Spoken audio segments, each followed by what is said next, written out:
భారీ పరిశ్రమల శాఖ మరియు స్టీల్ సంబంధించి మంత్రిగా ప్రమాణ స్వీకారం చేసిన తర్వాత మొట్టమొదటిసారిగా ఈ యొక్క కార్యాలయంలో మీడియా సమావేశాన్ని మనకు నిర్వహించుకుంటున్నాం. ఈ యొక్క సమావేశానికి జిల్లా అధ్యక్షులు నారాయణ తాతాజీ గారు, అలాగే కేంద్ర మంత్రివర్యులు శ్రీ భూపతిరాజు శ్రీనివాస్ వర్మ గారు, అలాగే రాష్ట్ర క్రమశిక్షణ కమిటీ చైర్మన్ శ్రీ పాకా వెంకట సత్యనారాయణ గారు, అలాగే పార్లమెంట్ కన్వీనర్ శ్రీ వేర్చల సుభాష్ రాజు గారు, అలాగే రాష్ట్ర కార్యవర్గ సభ్యులు కోట రాంబాబు గారు, అలాగే మరొక రాష్ట్ర కార్యవర్గ సభ్యులు పివి రాఘవ్ గారు, అలాగే కాకినాడ ఇన్ఛార్జ్ రావు సుధ గారు, అలాగే మన ఉండి నియోజకవర్గ జనసేన పార్టీ కన్వీనర్ మన జిత్తుక నాగరాజు గారు, అలాగే జిల్లా ప్రధాన కార్యదర్శులు అల్లూరు సాయిదత్తరాజు గారు, అలాగే మన కొవ్వూరు వెంకటరెడ్డి గారు, అలాగే భీమవరం నియోజకవర్గ కన్వీనర్ తాగి సురేంద్ర గారు,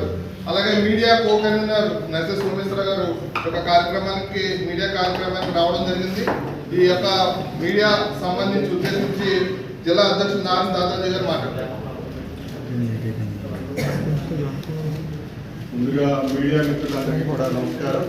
అలాగే వేదిక ప్రజలందరికీ నర్సాపురం పార్లమెంటు సభ్యులుగా ఎన్నికైనటువంటి శ్రీనివాస్ వర్మ గారికి కేంద్ర ప్రభుత్వం నరేంద్ర మోడీ గారు వారి మీద ఉన్నటువంటి నమ్మకంతో విశ్వాసంతో కేంద్ర భారీ పరిశ్రమలు మరియు ఉక్కు మంత్రిత్వ శాఖ సంబంధించి సహాయ మంత్రిగా వారిని నియామకం చేసిన తర్వాత వారు ఢిల్లీలో బాధ్యతలు స్వీకరించి శాఖాపరమైనటువంటి రివ్యూలు కానీ అధికారులతో సమావేశాలు కానీ పూర్తి చేసుకుని మొదటిసారిగా జిల్లాలోకి వచ్చిన సందర్భంగా మీడియా మిత్రులందరితో కూడా ఈ యొక్క మీడియా సమావేశాన్ని ఏర్పాటు చేయడం జరిగింది. నర్సాపురం పార్లమెంట్కి సంబంధించి అభివృద్ధి విషయంలో కానీ ఇక్కడ ఉన్నటువంటి సమస్యల విషయంలో కానీ సంపూర్ణమైనటువంటి పరిజ్ఞానం కలిగినటువంటి అవగాహన కలిగినటువంటి వ్యక్తి శ్రీనివాస్ వర్మ. ఏదైతే ఇక్కడ ఉన్నటువంటి ప్రజలు భారతీయ జనతా పార్టీకి మూడోసారి ఎంపీ అభ్యర్థిగా గెలిపించిన సందర్భంలో ఈ ప్రాంత అభివృద్ధికి, ఈ ప్రాంతంలో ఉన్నటువంటి సమస్యని పరిష్కరించడానికి శ్రీనివాస్ వర్మ గారు కృతనిశ్చయంతో పనిచేస్తూ ఉన్నారు.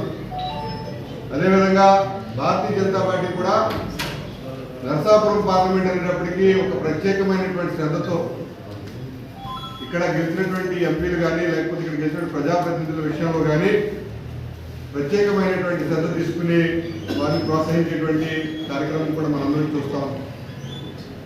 అలాగే ఏదైతే మంత్రి గారు జిల్లాకు వచ్చిన తర్వాత వారికి జిల్లా పర్యటన చేయాలి, జిల్లాలో మన గెలుపుకు కారణమైనటువంటి భారతీయ జనతా పార్టీ, జనసేన, టీడీపీ నాయకులతో రాబోయే రోజుల్లో ఒక షెడ్యూల్తో మనందరం వాళ్ళందరి ముందుకు వెళ్ళాలి, అసెంబ్లీ వైజ్ అనేటువంటి నిర్ణయాన్ని కూడా వెలువచ్చడం జరిగింది. అక్కడ త్వరలోనే వారి దగ్గర డేట్లు తీసుకుని ఏ అసెంబ్లీ ఎప్పుడు మీటింగ్లు పెట్టేది అనేటువంటిది కానీ దాని మీద కూడా రాబోయే రోజుల్లో ఆ కార్యక్రమం కూడా ఉంటుంది. కాబట్టి ఏదైతే పెద్దలు కేంద్ర మంత్రివర్యులు మనకు వచ్చినటువంటి అద్భుతమైనటువంటి అవకాశాన్ని రాష్ట్ర ప్రయోజనాల దృష్ట్యా కానీ ప్రత్యేకించి నర్సాపురం పార్లమెంట్ ప్రయోజనాల దృష్ట్యా కానీ చక్కటి అద్భుతమైనటువంటి అవకాశం మనకు వచ్చింది. కాబట్టి పెద్దలు వారు రాబోయే రోజుల్లో అనేకమైనటువంటి మంచి కార్యక్రమాలు ప్రాంతానికి చేయాలని చేస్తారని కోరుకుంటూ పెద్దలు పంచరచన గారిని మాట్లాడుతున్నారు. మీడియా మిత్రులందరికీ కూడా నమస్కారాలు. శ్రీనివాస్ వర్మ గారిని నర్సాపురం పార్లమెంటు అభ్యర్థిగా వారు నిలబడినటువంటి సందర్భంలో విశేషమైనటువంటి కృషి చేసి ఈ యొక్క విజయాన్ని అందించినటువంటి తెలుగుదేశం, జనసేన పార్టీ నాయకులందరికీ కూడా ఈ యొక్క సమావేశం ద్వారా వారికి ప్రత్యేకంగా కృతజ్ఞతలు, ధన్యవాదాలు తెలియజేస్తున్నాం. కేంద్ర పార్టీ శ్రీనివాస్ వర్మ గారి యొక్క నిబద్ధత, పార్టీ పట్ల ఆయనకు ఉన్నటువంటి ఆలోచన, సమాజం మీద తనకు ఉన్నటువంటి అనుభవాన్ని అన్నీ కూడా పరిగణలో తీసుకుని కేంద్ర మంత్రిగా వారికి బాధ్యతలు ఇవ్వడం, ఈ బాధ్యతలు ఇచ్చినటువంటి సందర్భంలో ఈ ప్రాంతంలో నెలకొన్నటువంటి అనేక సమస్యలతో పాటు రాష్ట్రానికి సంబంధించినటువంటి సమస్యలు కూడా ఈరోజు ప్రధానంగా కేంద్ర ప్రభుత్వం ద్వారా పరిష్కారం చేసేటటువంటి పరిస్థితి ఉన్న కారణంగా అందులో ముఖ్య భూమిక శ్రీనివాసవర్మ గారి మీద ఉండేటటువంటి పరిస్థితి ఉంది. మొన్న ఆంధ్రప్రదేశ్ రాష్ట్ర ముఖ్యమంత్రి కేంద్ర మంత్రులను కలిసేటటువంటి సందర్భంలో ప్రత్యేకంగా వారు 2 రోజుల క్రితం రావాల్సి ఉంది. కానీ ఆంధ్ర రాష్ట్ర ప్రయోజనాలతో ముడిపడి ఉన్నటువంటి ఈ యొక్క రాష్ట్ర ముఖ్యమంత్రి యొక్క పర్యటన కారణంగా 2 రోజులు అక్కడే ఉండి కేంద్ర మంత్రులందరినీ కూడా వారి ద్వారా కలవడం, ఈ రాష్ట్రంలో ఉంటున్నటువంటి పోలవరం కానీ రాజధాని కానీ అనేక రకాలైనటువంటి సమస్యల పరిష్కారం కూడా మరి శ్రీనివాసవర్మ గారి నేతృత్వంలో నరసాపురం పార్లమెంటుతో పాటు ఈ యొక్క ఆంధ్రప్రదేశ్ రాష్ట్ర అభివృద్ధి కూడా దీనిపైనే జరగాల్సినటువంటి పరిస్థితి కాబట్టి ఆ దృష్ట్యా ఇవన్నీ కూడా జరగాలని చెప్పి వారి ద్వారా ఈ యొక్క రాబోయేటువంటి రోజుల్లో ఇటు పార్లమెంటు అదే రకంగా ఈ యొక్క ఆంధ్ర రాష్ట్రం 2 కూడా పార్లమెంట్ సభ్యుల ద్వారా జరిగేటటువంటి విషయాన్ని నేను వ్యక్తిగతంగా ఆకాంక్షిస్తూ దీనికి సంబంధించిన విషయాలకి మేమంతా కూడా ఆయనకి వెన్నుదన్నుగా ఉండి మా సహాయ సహకారాలు అందజేసేటటువంటి ప్రయత్నం కూడా మేము చేస్తామని చెప్పి సందర్భంగా తెలియజేస్తాము. మరి ముఖ్యంగా పవన్ కళ్యాణ్ గారు ప్రధానంగా నేను ఈరోజు ప్రస్తావించేది పవన్ కళ్యాణ్ గారి గురించి. వారు తీసుకున్నటువంటి ఒక సాహసోపేతమైనటువంటి నిర్ణయం కారణంగా తనకి ఇచ్చినటువంటి సీట్లను కూడా తను తగ్గించుకొని అనేక రకాలైనటువంటి అపవాదులు నిందలు ఎదుర్కొన్న ఈ రాష్ట్ర రాజకీయ ముఖ చిత్రాన్ని మార్చి ఈ 2024 నుంచి 2029 దాకా కూటమి ఇక్కడ గెలవడానికి, అదే రకంగా 240 స్థానాలు వచ్చినటువంటి భారతీయ జనతా పార్టీకి అక్కడ 20 స్థానాలు ఆంధ్రప్రదేశ్కి ప్రత్యేకంగా ఇచ్చేటటువంటి పరిస్థితి తీసుకున్నట్టు కేంద్ర ప్రభుత్వం యొక్క బాసటగా ఇచ్చి అన్ని రకాలుగా కూడా సహకరించినందుకు వారికి కూడా ఆంధ్రప్రదేశ్ రాష్ట్ర భారతీయ జనతా పార్టీ పక్షాన ప్రత్యేకంగా వారికి ధన్యవాదాలు తెలియజేస్తూ ఆ మిత్రుడు శ్రీనివాసవర్మ గారికి ఈ యొక్క కార్యక్రమాలన్నీ కూడా వారి ద్వారా జరగడానికి కావాల్సినటువంటి అన్ని రకాల శక్తి సామర్థ్యాలు కూడా ఆ భగవంతుని ప్రసాదించాలని చెప్పి ఈ సందర్భంగా కోరుతూ ఈ యొక్క సమావేశం ద్వారా అందరూ పట్టిస్తాను. కృష్ణారావు గారు ధన్యవాదాలు. పెద్దలు మన కేంద్ర మంత్రివర్యులు శ్రీనివాసవర్మ గారు మాట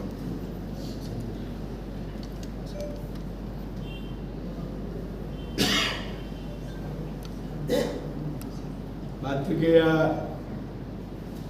మిత్రులందరికీ నమస్కారం. ముందుగా ఆలస్యమైనందుకు మన్నించాలి.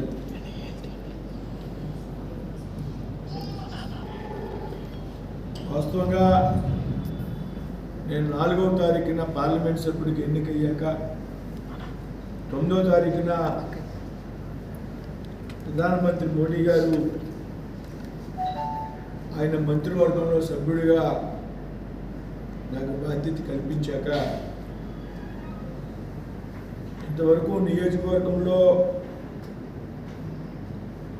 పాత్రికేయులను కలవలేకపోయాను. అదేవిధంగా కార్యకర్తలు, బీజేపీ కార్యకర్తలు కానీ తెలుగుదేశం జనసేన కార్యకర్తలు, మన ఎన్నికల్లో కష్టపడి పనిచేస్తున్నటువంటి వ్యక్తులను, కార్యకర్తలు, నాయకులను కూడా కలవలేకపోయాను. 9వ తారీఖున రాత్రి మంత్రిగా బాధ్యతలు స్వీకరించాక అందరికీ తెలుసు 10వ తారీఖున నాన్నగారి అనారోగ్యం కారణంగా ఆ తర్వాత ఢిల్లీలో పార్లమెంట్ సమావేశాలు అవి కూడా మారడానికి అవకాశం లేదు. ఇక్కడ కొత్త కాబట్టి అక్కడ పని ఒత్తిడి ఉంది. ఇక్కడ మధ్యలో 1-2 రోజులు వచ్చి నాన్నగారి దగ్గర ఉండటం వల్ల ఎవరితో కూడా మనసు ఇప్పి మాట్లాడలేకపోయినటువంటి విషయాన్ని అందుకారణంగా ఈరోజు మళ్ళీ నేను ఢిల్లీ వెళ్ళేటువంటి కార్యక్రమం ఉన్నది కాబట్టి పాత్రికేయ మిత్రులందరినీ ఒకసారి కలవాలి అనేటువంటి ఆలోచనతో ఇలా అందరినీ కూడా ఆహ్వానించడం జరిగింది. ముందుగా పార్లమెంటుకు పోటీ చేయడానికి అవకాశం ఇచ్చినటువంటి నా పార్టీ రాష్ట్ర నాయకత్వానికి, కేంద్ర నాయకత్వానికి,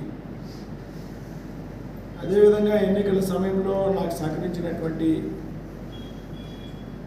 3 పార్టీలకు చెందినటువంటి కార్యకర్తలకి, నాయకులకి, అలాగే 7 స్థానాల్లో పోటీ చేసినటువంటి శాసనసభ అభ్యర్థులకి, నాకు ఎన్నికల్లో సహకరించినటువంటి పాత్రికేయ మిత్రులకు అందరూ కూడా హృదయపూర్వక నమస్కారాలు, ధన్యవాదాలు తెలియజేస్తున్నాను.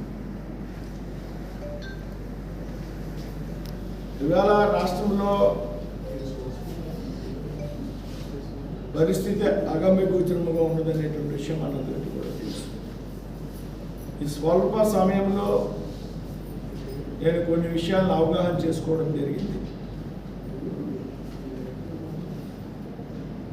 ముఖ్యమంత్రి గారు ఢిల్లీ వచ్చినటువంటి సందర్భంలో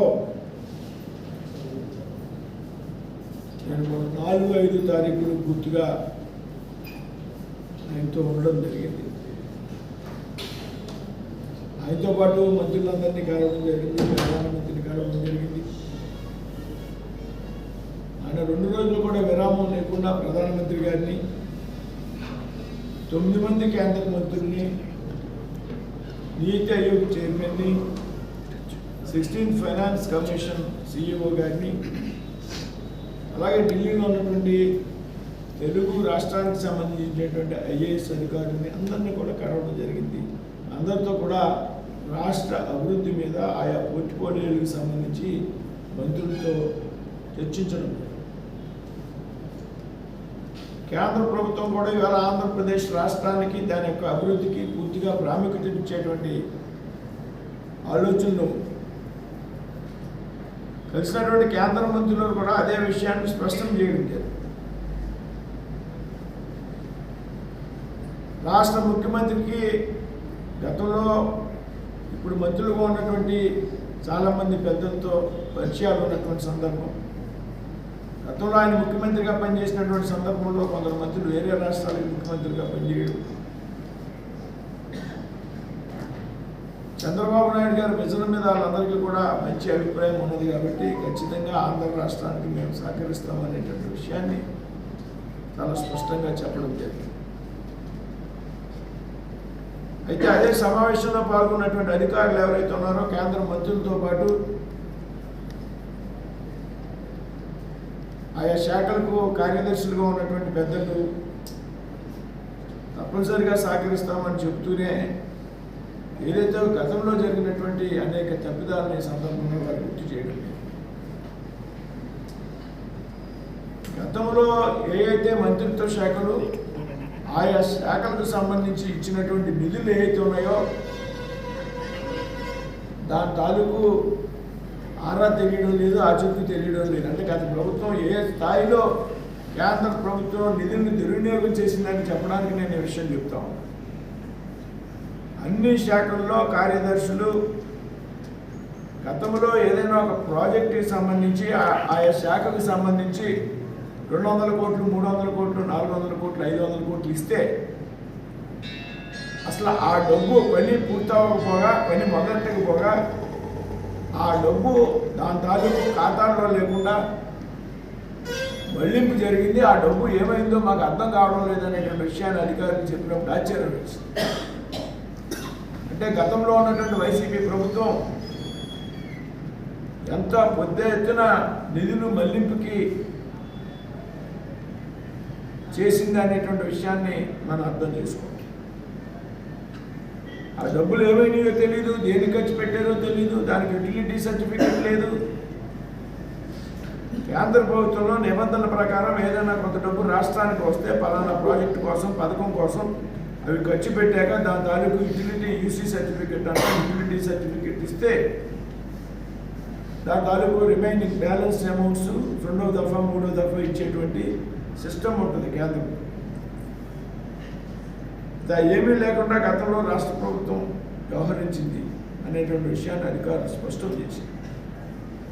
అయినప్పటికీ కూడా కేంద్ర మంత్రులు చాలా పాజిటివ్గా స్పందించి అధికారులతో కూడా మాట్లాడి దాని మీద మనం ఏమైనటువంటి విషయం మీద మనం ఎంక్వైరీ చేద్దాం. కానీ దాని కారణంగా ఆంధ్ర రాష్ట్రానికి మనం మంజూరు చేసేటువంటి ప్రాజెక్టుల్లో ఆలస్యం చేయవద్దు అనేటువంటి విషయాన్ని అక్కడ ఉన్నటువంటి కేంద్ర మంత్రులు అధికారులు చాలా స్పష్టంగా చెప్పారు. రూల్డ్ పొజిషన్ పాటిస్తుందా, ఆంధ్ర రాష్ట్రానికి ఏ విధమైన సహకారం కావాల్సిన మనం చేద్దాం అనేటువంటి